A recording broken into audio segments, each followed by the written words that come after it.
You were listening to a Nerd Room podcast, a member of the Star Wars Commonwealth Podcast Network. Be sure to check out more from the Star Wars Commonwealth on the web at starwarscommonwealth.com and take your first steps into a larger world.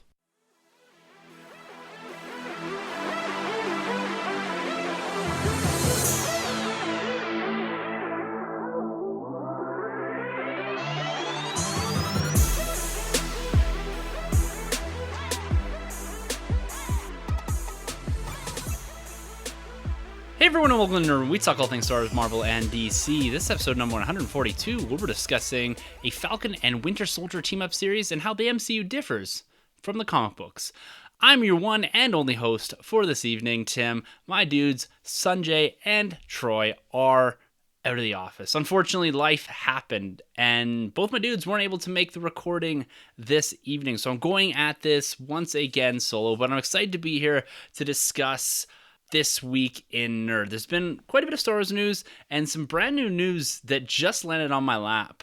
Kyle over at Something Saber tweeted this at me as I was hooking up the equipment to start recording, but there's information coming out that we're going to get a Falcon and Winter Soldier team-up miniseries, limited miniseries, on the Disney streaming service. And I'm going to get in that a little bit later on, but I have to say, right out the gate, my initial reaction, I am super stoked for this. Cannot wait to see what they're going to deliver with these two characters.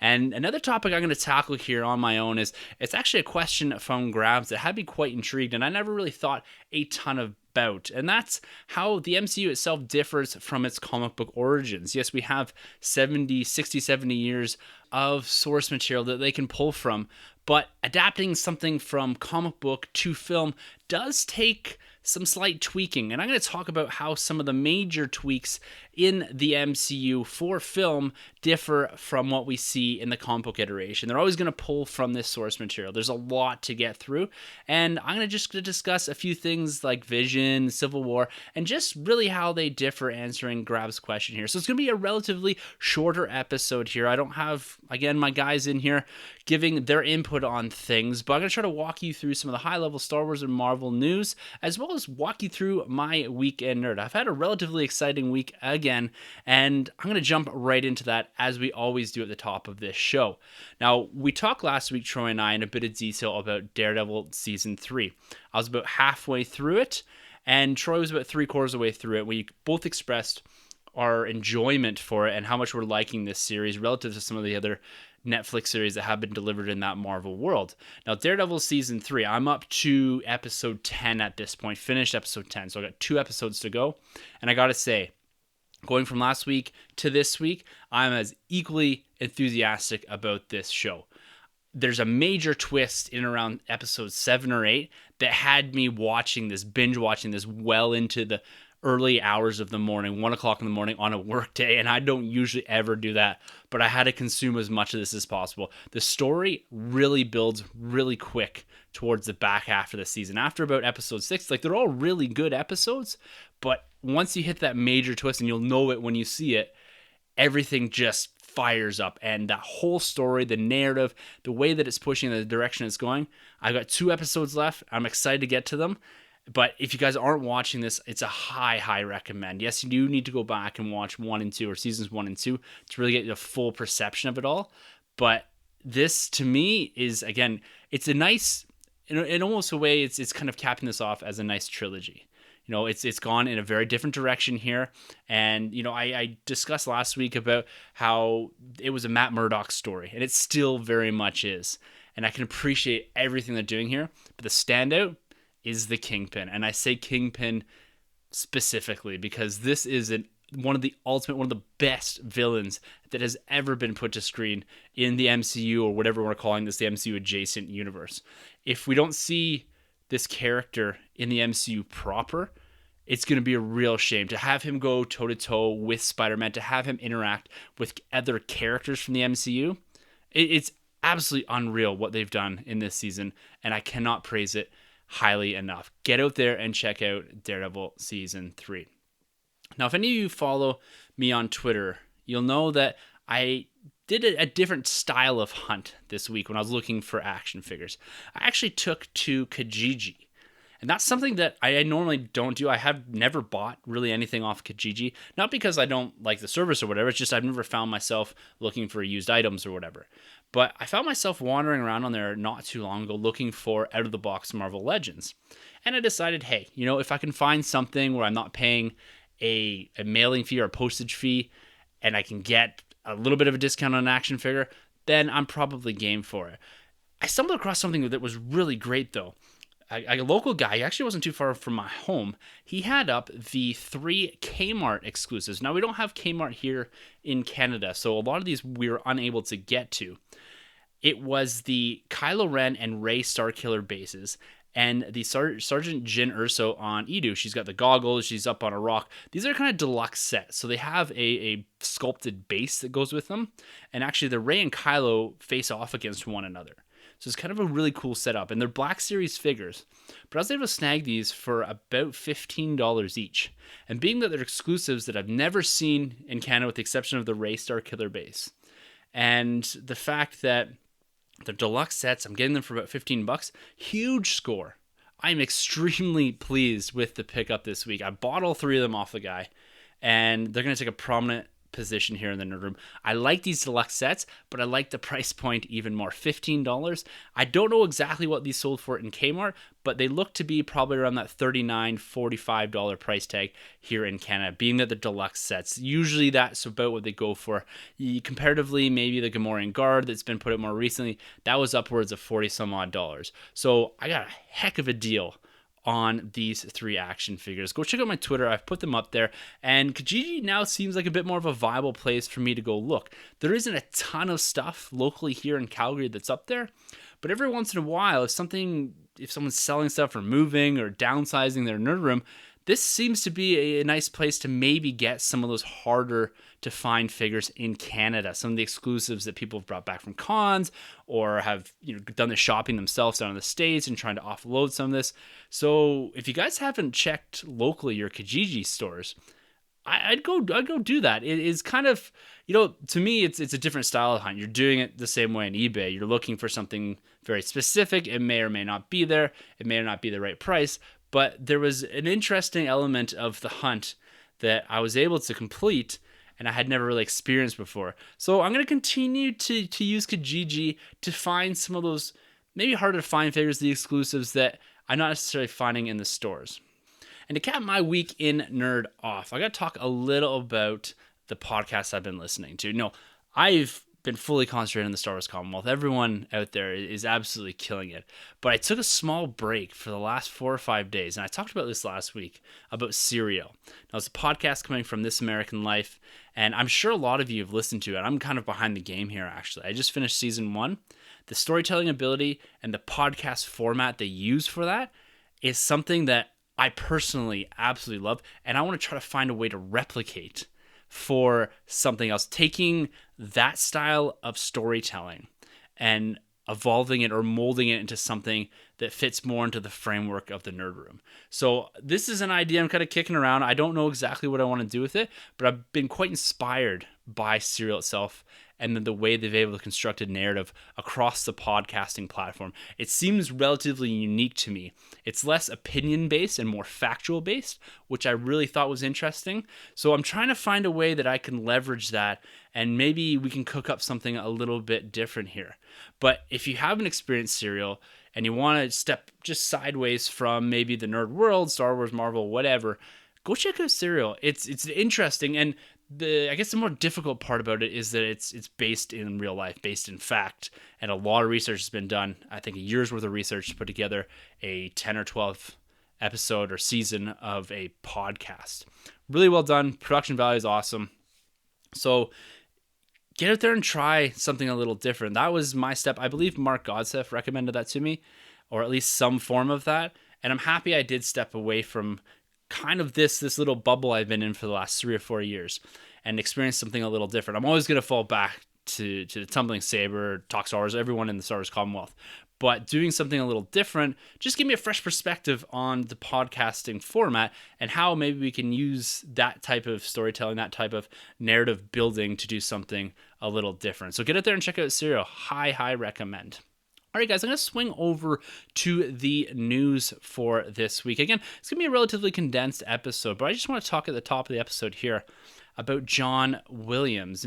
I'm really happy to say that reports have come out that after he did fall ill and was hospitalized last week and had to drop out of a concert, that he is on the mend. He is on the path to recovery. I don't know much of the details here, and I can't really find a whole lot, but we do know he is on his way back to Los Angeles and looking forward to a speedy recovery. Now, John Williams being the man that has scored every single episodic Star Wars film, every single saga film, someone that has put together and composed some of the greatest scores of all time, if not the greatest scores of all time. And to hear him, this was originally, I saw it pop up on the Star Wars Commonwealth Twitter DM feed, and someone just put out there, did you hear about John Williams? And I'm thinking, oh my goodness, he has passed away, because I think he's pushing 90 at this point. The first thing that came to my mind was we're losing a legend here. The second thing, and I don't mean to be selfish about this, but I'm thinking I really want to see John Williams finalize this saga score. I don't want episode 9 to continue without him. It really does worry me, and I'm concerned for his well-being as well as his work. I want to see him finish this kind of lifelong commitment to scoring Star Wars, and then having that baton passing, that torch passing after episode 9, after I think he's even scoring some things for Galaxy's Edge. So there's a lot that he still wants to contribute to this universe, but it has to be done when he is in a healthy state of mind, a healthy physical state as well. So all the best to John Williams, and I know he's probably got the best of care, major support system, but I'm really happy to hear that he's been cleared of this illness, or at least is on the mend, on the way to recovery, and that he'll be back at it in the not too distant future. This guy seems to just pound through these scores and do it almost in his sleep. Everything that he's produced, right from A New Hope right through to episode 8, has, in my opinion, been absolutely fantastic. A pure character in the Star Wars film itself. So, John Williams, all the best. Can't wait to hear what you put together for us next, and I hope you have a speedy recovery.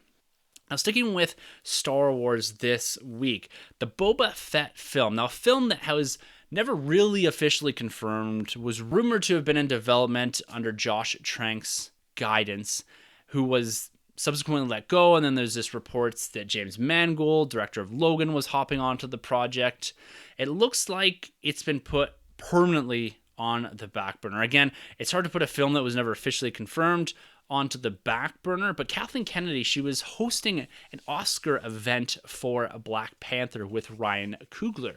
And a Deadline Hollywood reporter, I believe by the name of Eric Weber, asked her a few quick questions and posted that onto Twitter, and it was later picked up by Anthony Bresnikan of EW. So they reported that she quickly just said that is on the back burner and their focus is purely on The Mandalorian. Now, for me personally, a Boba Fett film, sure, I'm on board for it. Do I want something a little different in the form of this Mandalorian series? I think so. If you had to ask me one or the other, The Mandalorian for me, and again, not knowing at all what it's about other than the fact that we've got Jon Favreau helming this with some great directors attached to it, and a story that happens post Return of the Jedi with an unknown character, yeah, I'm still going into that camp. The Boba Fett film for me, either under Josh Trank or James Mangold, I was never against, but I was never fully on board with. Did we need to explore that character in any more detail? They go into his backstory in the prequels through the Clone Wars. We do see his story seemingly come to an end in Return of the Jedi. How are they going to fill that in? Is he going to crawl out of the Sarlacc pit?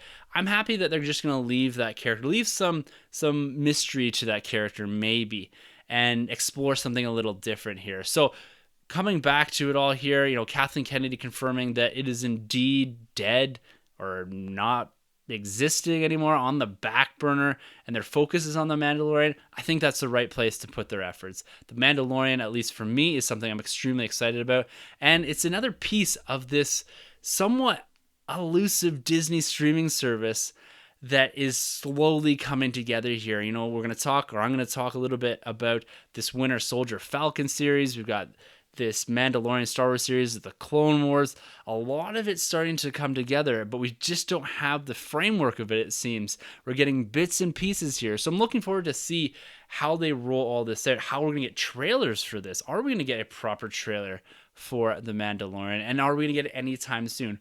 Probably not till well into 2019. But again, it's a nice thing that Kathleen Kennedy's putting her full support behind this Mandalorian. And again, it goes a little bit to this idea that Bob Iger had communicated not too long ago about slowing down Star Wars. And there's a lot of different projects on tap right now. And do we need to have these solo adventures on film now that they have a Disney streaming service that can provide a different type of forum for that consumption of episodic, smaller characters? I think that's the right place to do stuff like this. Do we need to have a Rogue One or Solos type of film on screen? Maybe, maybe not. I'm liking the idea of the bigger event style of films taking up the big screen and filling in those holes, these Star Wars stories or these anthology type of TV shows or stories into the Disney streaming service. It's going to keep me hooked and plugged into the streaming service, but it's also going to allow us to, consume these at different rates. If we want to do it fast, if we want to do it slow, and it allows us to pick and choose a little bit more and maybe not have that overriding pressure of the billion-dollar performances out of Star Wars films. We saw a lot of criticism go to Solo because it was a quote-unquote box office failure. The thing did still do pretty well, and it's a fantastic film. But you take that and you place that into a streaming service, I think you have a much better forum and a much better format to present those style of stories and do the big films on screen. So I'm really looking forward to what comes next for Star Wars on the streaming service, for Marvel on the streaming service. But The Mandalorian, yeah, I don't know how you guys feel about it, but I'm super excited for this different type of consumption of Star Wars, something that I don't know if they're going to do it once a week or a bit more like into your Netflix where you're binge watching the consumption all at once. Nonetheless, Mandalorian, huge thumbs up for me. Cannot wait for this. Now, sliding over to Star Wars collecting for a little bit here. Hasbro was present at 2 cons this past weekend, and they continue to roll out their Black Series. We've seen this over the year, usually, at least in the last few years. We saw the major reveals in February at New York Toy Fair, followed up by New York Comic Con and San Diego Comic Con. That's when we got our big reveals. But they've seemingly spread this across numerous cons, releasing 1 or 2 figures per con. So there's London Comic Con 2018 and a Paris Comic Con as well. Now, released at the London Comic Con was the first look at the 6-inch Black Series Battle Droid. Now, this is a really cool figure, I can honestly say.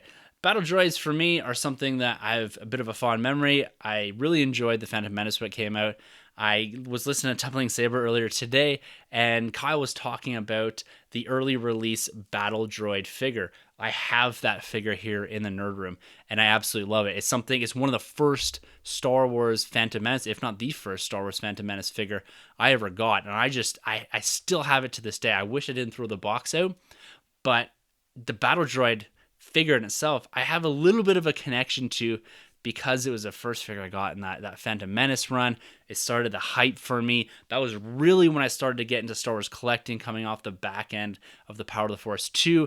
And this was my first experience with a brand new Star Wars film and brand new Star Wars action figures in stores. So when I look at this Battle Droid, all I can think about is 13-year-old me picking the other Battle Droid up and being like, wow, this is incredible. I love this. I can't wait to see what happens next. So from a pure nostalgic perspective, that Battle Droid is going to be in my collection. It looks pretty good. The sculpt looks great. Hasbro is always killing it when it comes to droids, when it comes to aliens, masked figures. The sculpting is just fantastic. And they're actually really starting to hit their stride with the human likeness as well. They also released, for my dude, Kyle over at Tumbling Saber, a Chewbacca, the vintage collection.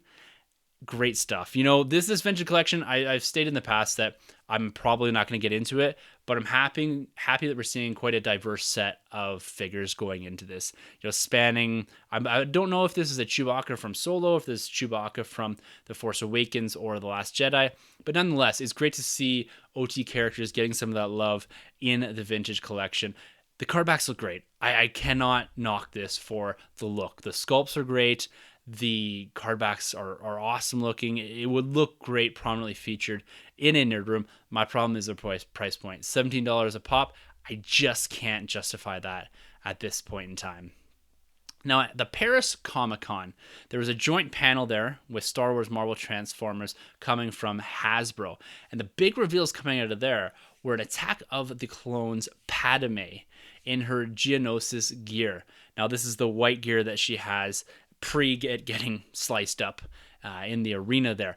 And Padme is a figure that I'm surprised after 90 or over 100 Black Series figures that I don't believe we actually have a figure of her. So to me, this is another pickup for me. I like the character to a degree. Like, I had issues. If you go back and listen to me on the TSW Roundtable, I did review Attack of the Clones, and I had issues particularly with the relationship between Padme and Anakin and how that developed. But as a character, seeing the sculpt and what they're doing there, it's going to be another little great pickup. They're going back and giving the prequels a lot of love. We're seeing the Anakin pop back up in the archive collection. They're doing the Artie Gronoff, Obi-Wan Kenobi, and General Grievous in the deluxe edition. So they're going back and revisiting a lot of that, which I can really, really appreciate. And I'm quite stoked that they're giving some focus back on that as they go into this bit of a lull before we get the big onslaught of Episode 9 action figures. We're revisiting and filling in some of those key missing pieces from the prequels and from the original trilogy. We're going to get the Dengar later on in 2019, which will fill that Bounty Hunter wave. So I'm really pleased with the diversity of characters that we're getting in the Black Series. I've been somewhat rejuvenized by the Black Series with the hunt this past weekend, getting these figures for a good price point. The Zuckus getting that, and the look at these figures that they're announcing. I was pretty down on the Black Series and the price points and all this not too long ago, but I feel a huge sense of I'm going to get back into this in a big way in the not too distant future. And this just goes to the idea that collecting ebbs and flows. You're on a roller coaster all the time. You're up, you're down. I'm into Marvel Legends. I'm into Black Series. So I'm actually quite excited. I'm feeling really good about the Black Series walking into 2019. And now another thing that was leaked from one of those Comic-Cons, I'm not too sure which one. It is the official first look, or the semi-official first look, if we can call it that, at the design for the card backs for the Archive Collection. Now, the Archive Collection is going back and reproducing a few figures that on the secondary market are grabbing upwards of $100. So they're producing Anakin Skywalker, Boba Fett, Luke Skywalker, X-Wing pilot, Bosk, IG-88, a Scout Trooper without the bike, and Yoda. So these are all figures that I actually, fortunately, do own in the original card backs, in the orange and blue card backs for some of these. And the look of the card backs for these figures, they're blister packs, so they're kind of your more conventional 3 3/4 inch look, similar to what they did with the 6-inch Black Series for the vintage 40th anniversary line that they did. I'm not loving these, if I'm being completely honest with you guys. I was slightly taken aback by the look at them. The Black Series has gone from the beginning in this very rectangle box, big open window. They've gone in the deluxe series with some posability. This is very much your bulk standard 3 3/4 inch figures in the blister packs, the rifles not packed up by their heads. It just doesn't seem, I don't know what it is about it. To me, it doesn't seem like a properly scaled Black Series figure. The blister packs for the vintage, the 40th anniversary celebratory line looked really good to me. I really liked what they did. Something about this just isn't catching me. I don't know if I'm the only one. I'd love to hear you guys' opinions on this, but I almost feel like they're not designed to be kept in package almost. I really don't know. I was hoping that they're going to go back and almost reproduce the boxes from the original run, because I am missing the Anakin Skywalker. I did speak there. And I would love that Anakin Skywalker on the orange card back, or the orange striped card back from the original Black Series run, because that will complete out the collection. This is going to stand out. This almost makes the archive seem like a completely different collection, where in my mind, the original point of this was so that you didn't have to go to the secondary market to find or complete your collection. You could do that right here with the archive. Now, I'd be okay with them putting archive on the side, on the back, but having the look of it, at least in display, being the same was a bit more important to me. This, it feels like a separate collection, and that may also be by design so that you have collectors who already own the Bosk or the IG-88. They can go out and grab these as a separate archive collection. So we'll see. I don't know what I'm going to do here because I want that Anakin, but it doesn't complete my collection, which kind of defeats the purpose for me. I'd rather go to the secondary market and hopefully grab it for, I don't know, $40-$50, a little bit double retail, say, and complete up my collection. Where this is, do I have to get all these to complete the collection? Is this a whole another separate collection? I'm not sure what they're doing here. I guess it's a wait and see. You're going to have to see how they look when they're swinging from the pegs there. The figures, again, like I said, I own most of them, but it defeats the purpose a little bit for me for completing out a collection. If you are an out-of-box collector and you just need to fill out, say, the Bounty Hunter wave, this is a great way to do it. They're doing it right from that perspective, that you can get these figures, pull them out of the blister packs, pose them with the other Bounty Hunters or whatever, and there you go, your collection's completed at retail price. But if you're an in-box collector, it kind of jumps away from the key point of it all. But we'll wait and see here. I don't want to put too much of a damper on it because it's a cool idea that they're going back and trying to give people a way to get these figures without paying the secondary, the scalper prices. So I can appreciate what they're doing there. Now, guys, I'm going to swing over to discuss a little bit of Marvel. That felt a bit abrupt, but nonetheless, I got to get over and talk about this Winter Soldier and Falcon team-up limited series that they're throwing around. So Variety's reporting that Empire writer Malcolm Spellman has been hired to write a limited series for this streaming service that'll focus on the MCU characters of Winter Soldier and Falcon. Now, we saw both of these characters meet their demise in Avengers Infinity War, so this puts a bit of a question mark on where this is going to take place in the timeline. Sebastian Stan and Anthony Mackie are both expected to reprise the roles here, so a huge set of applause for that. We talked a couple weeks ago about the Scarlet Witch miniseries that may star Vision as well, a Loki miniseries. I like the idea of this just picking up, and I kind of referred to it as the one-shots that they had done in the past. And then this, again, likens it a bit more to the comic book world, where you can have a short, small story told, a condensed story, and just flesh out some of the characters' backgrounds for characters that we might not see get a standalone film. I love the chemistry between Winter Soldier and Falcon. It was great in Civil War, and I'm really looking forward to see what more they can do with these two characters. Both Sebastian Stan and Anthony Mackie are fantastic actors. Like I said, the chemistry both on camera and off camera seems to be quite palpable. And just to see these two characters together, again, it's going to be absolutely fantastic. My biggest question, though, I have is, where does this take place in the timeline? Do you have some filler?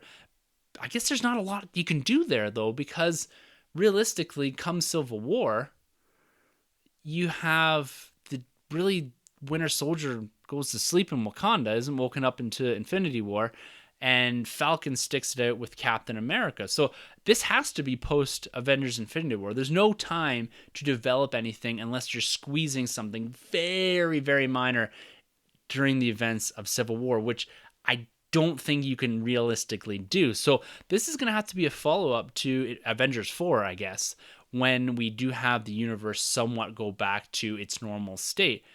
And the other question that does pose is, what does that mean for the passing of the Captain America mantle? There's an expectation, at least for myself and a good chunk of fandom, that Captain America himself is likely to sacrifice himself in Avengers 4 in some capacity and see his character die. And the expectation is that either Bucky or Falcon are going to pick up that mantle in a similar fashion to what we saw in the comic books, more recently with Falcon and back on the Brubaker run with Winter Soldier himself.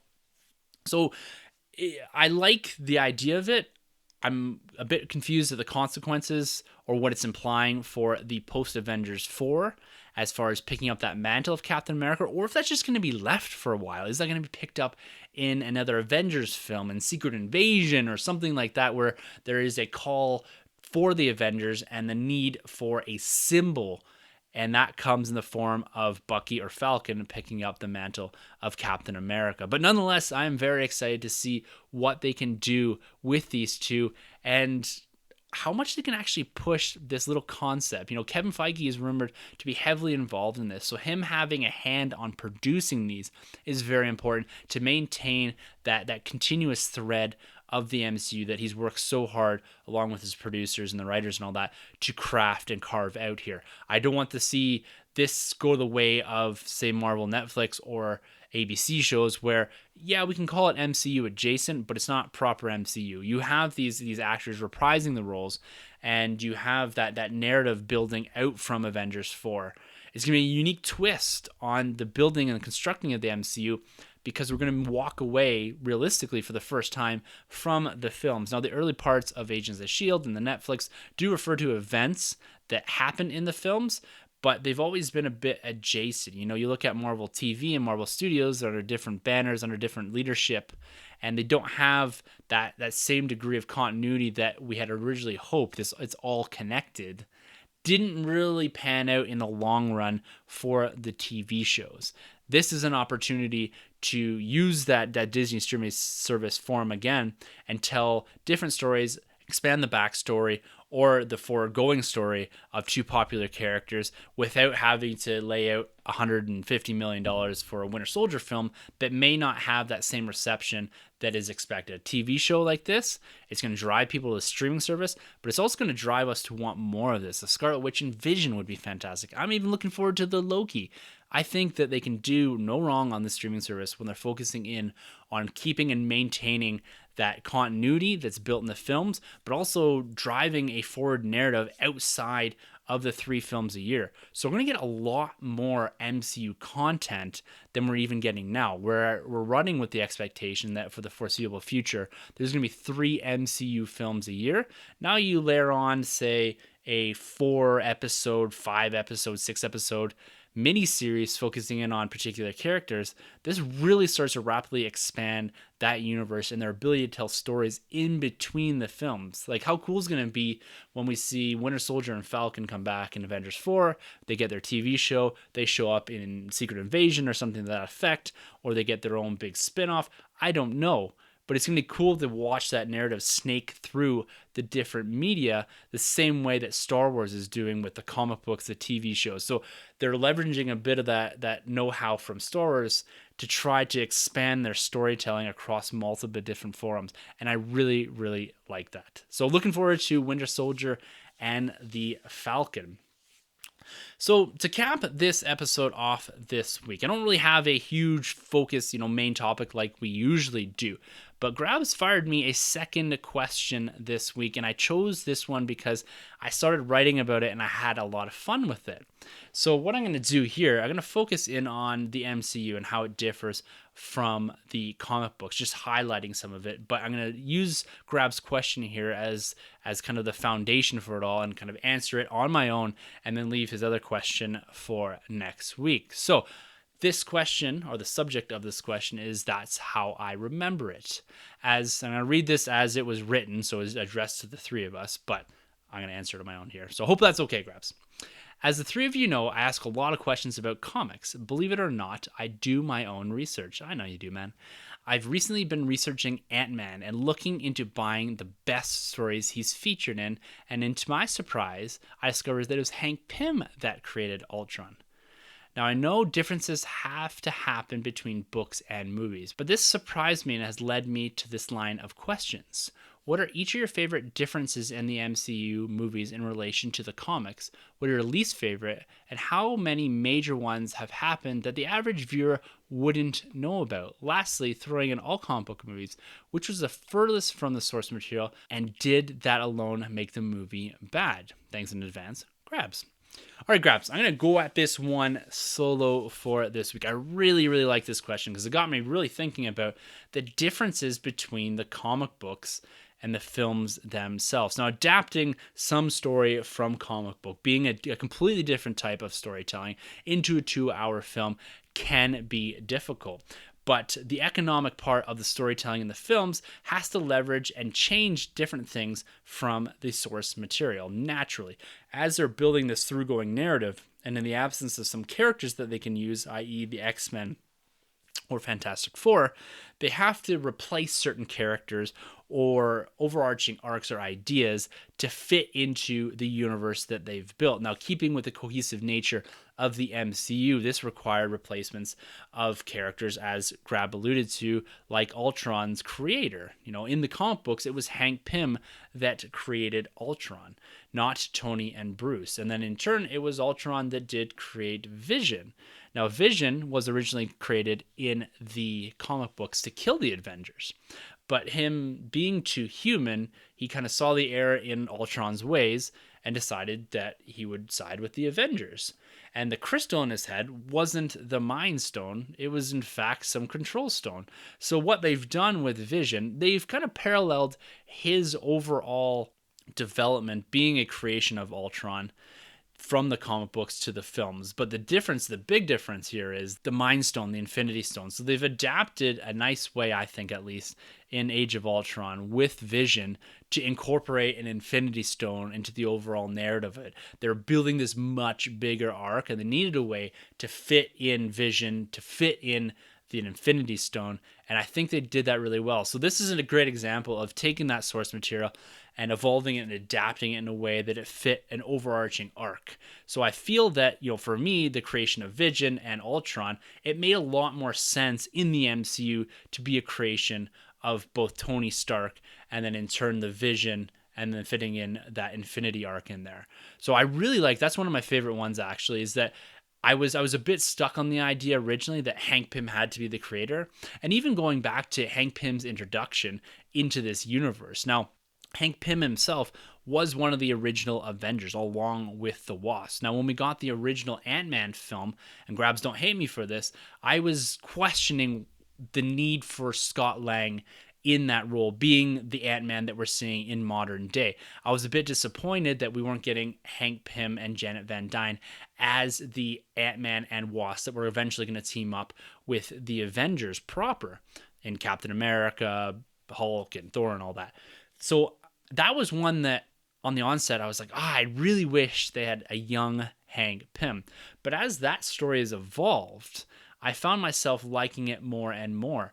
The fact that Hank and Janet Van Dyne had some connection to S.H.I.E.L.D.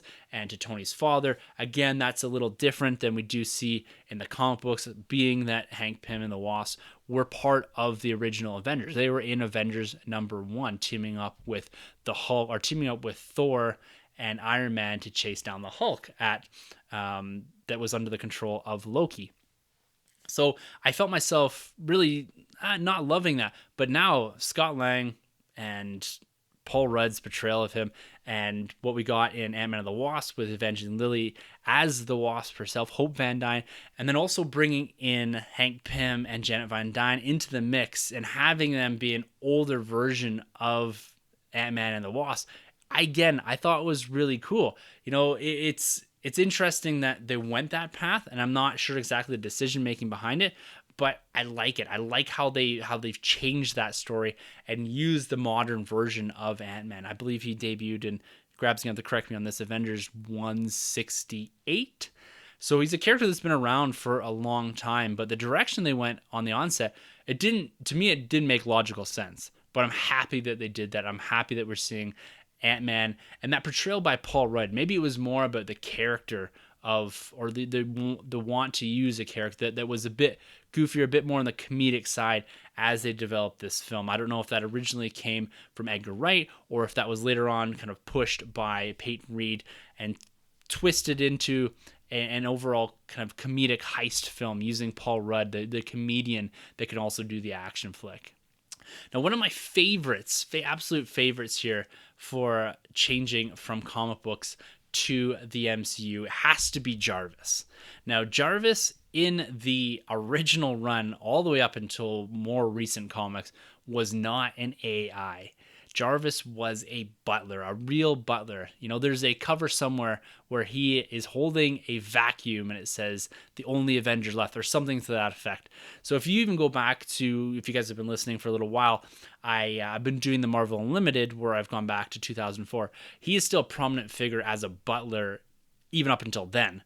So it was in the film and the development of Iron Man originally where they decided they didn't want people to be confused with Jarvis and Alfred, Batman or Bruce Wayne's butler. So they decided to go AI. And to me, that was a brilliant, absolutely brilliant decision.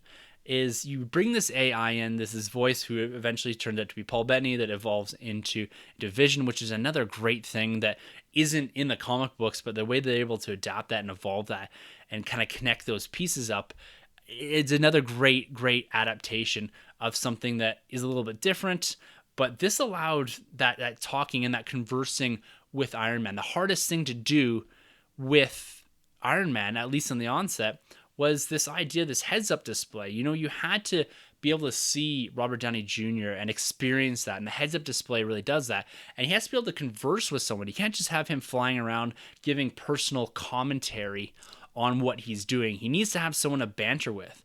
And Jarvis was a great insertion of that. Like, it wasn't communicating through an earpiece like we do see in The Dark Knight. This is him bantering with an AI, and we do see that evolve later on into Avengers and Avengers Infinity War. So I think that the conversion of Jarvis from a real butler into an AI really fit what they're doing with Iron Man, but it increased and changed that dynamic between the audience watching Iron Man inside of that suit. Outside of that, to me, Downey is an actor. He's a proper actor. You need to see his facial reactions. You need to see what he's doing inside of that suit, but you also need to have him conversing. So I think that was a great choice on the part of the creators to bring in Jarvis as an AI and not an actual butler. Now, I could walk through these things all day. A few, just to highlight a couple more here. Star-Lord's dad, going to the Guardians of the Galaxy side of things. In the comics, he's actually an intergalactic emperor named Jason of Spartax. So he doesn't have a celestial father named Eagle the Living Planet. Eagle the Living Planet is, in actuality, a living planet, a face on a planet. So for whatever reason, I don't really know why they've changed this one. And this one I'm kind of sure on the fence with. The celestial part of Star-Lord and the necessity to do that, to me, you don't really have to have a celestial as his father to justify him holding on to the Power Stone.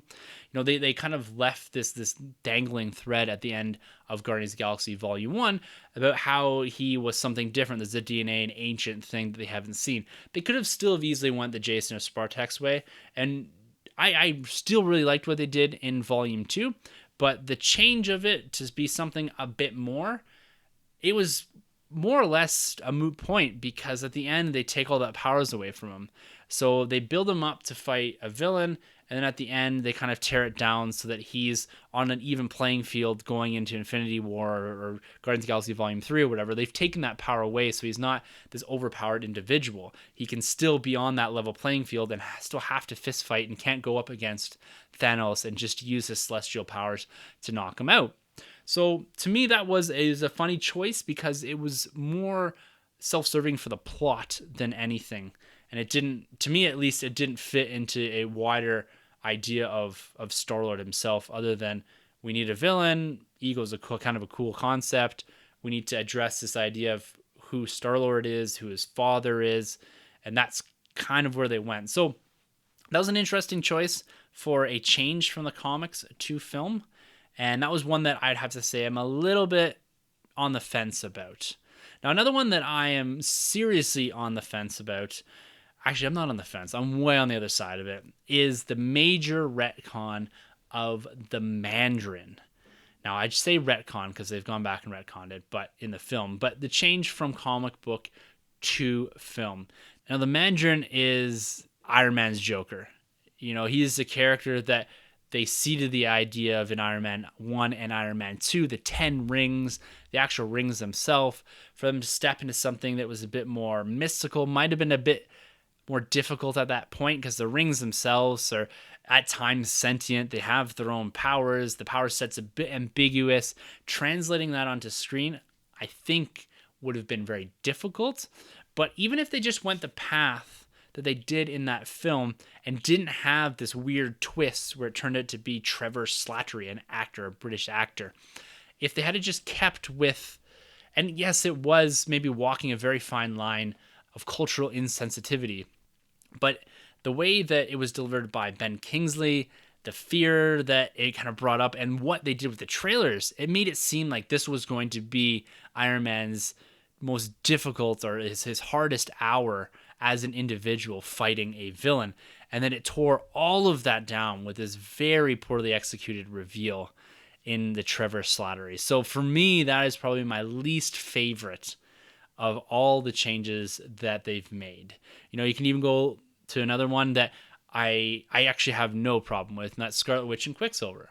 You know, they're Magneto's kids and they're mutants in the comic books, and they're quite prominent mutants both in Avengers and in the X-Men. So them not holding that mantle, to me, it didn't really bother me a whole bunch, but it does change the dynamic of the characters and I wouldn't say the importance of the characters, but how their powers are rooted in their connection to the X-Men. It was always a bridge between the Avengers and the X-Men in Scarlet Witch and Quicksilver. You see that in House of M. And not having that bridge there, and they're not going to retcon this, I don't think, being that we're not going to have the mutants present in the MCU at some point in the not too distant future. It's kind of a bridge that I don't think they can ever mend, but having them as experiments of Hydra, kind of a cool concept. They're a bit of a result of the Mind Stone themselves. So I do like that in that they've connected Scarlet Witch and Vision more intimately. You know, beyond some relationship of where it's rooted purely in love, they do have a much deeper connection. So I like that about those two characters, and the fact that she's not a mutant doesn't bother me a whole bunch. And Quicksilver, him dying, you know, he's quite a prominent figure in the Avengers for a long time. Him dying very quickly and not being a part of the universe seems to be a consequence of multiple Quicksilvers and not wanting to confuse a larger audience. What's this Quicksilver doing here? This is different than what we're seeing over at Fox. So he seems to be a bit of the collateral damage from this gray area that used to exist between Marvel proper and Fox's Marvel. We're not going to see that anymore. Will we see Quicksilver come back? Probably not. I'm happy for them to continue the way they develop Scarlet Witch and not have her be a mutant. Now, looking at Grabs' last questions here. Of all the comic book movies, which was the furthest from the source material, and did that alone make the movie bad? Now, a lot of these films, you know, you can look at everything from Civil War to Avengers Infinity War. You know, Infinity War itself is just a title that is a comic book event that has really no resemblance to what we saw on screen. It's more likened to, say, your Infinity Gauntlet, and even at that, it's the base concepts of Thanos, the Infinity Stones, and the Snap. Those are the big threads that they pull from Infinity Gauntlet, because it's quite cosmic. You know, you see Celestials, there's a lot of very trippy Jim Starlin writing and art in there. And so they've really changed that and moved away from the source material, just keeping the fundamentals. But I think that was done really well. You know, it doesn't adapt anything from Infinity War, even Age of Ultron. It's a big event in the comic books done by Brian Michael Bendis. Not a very well-received event at that, but it's in name only. There's zero adaptation of any of the material from the Age of Ultron comic book event compared to Age of Ultron in the story itself. You know, I talked about how Age of Ultron pulled from the origins of Ultron himself, the origins of Vision. So to me, again, they're pulling the main threads from the source material, but not directly adapting anything. If I look over into the X-Men universe, X-Men 1 actually was an original story to a degree. I don't think, other than character names, it really pulled from any prominent arc or story that had been previously written in the comic books. And now X-Men itself, the first film that came out in 2000, it's not a stellar film. You go back to it and revisit it, it captures the basic concepts of the X-Men versus Magneto.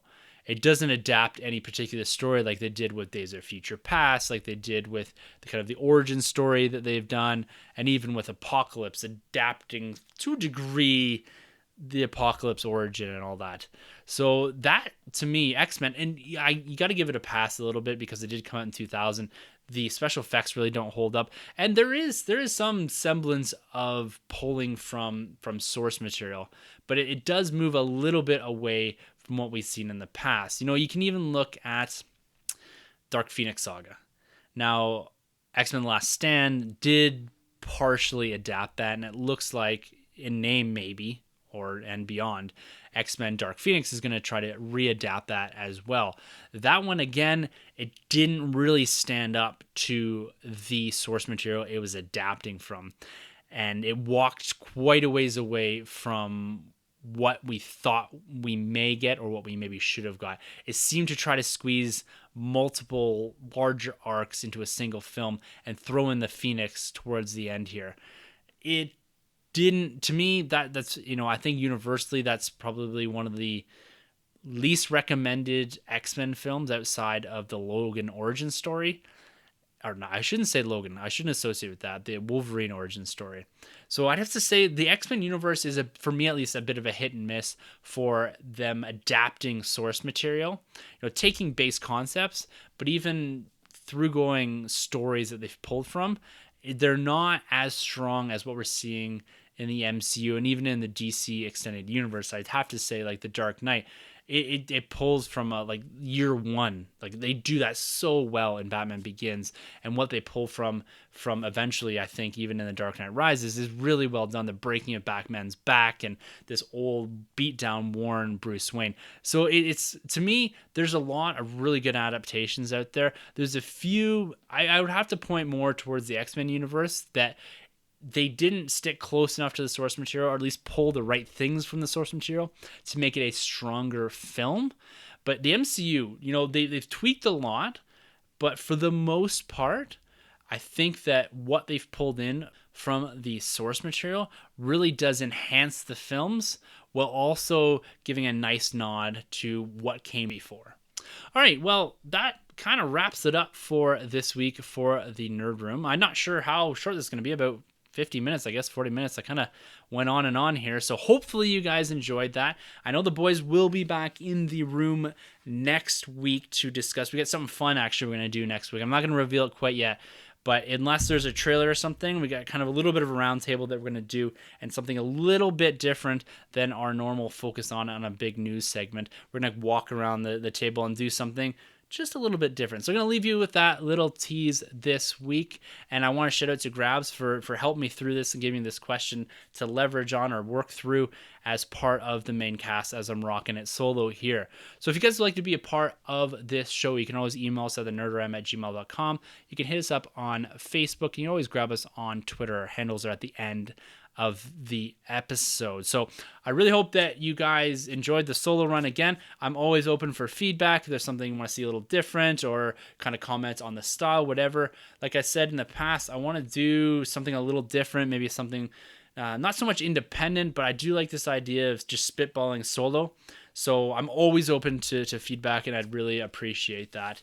And I guess until next week for the Nerd Room, I'm Tim, and thank you for entering the Nerd Room. This has been a Nerd Room podcast production.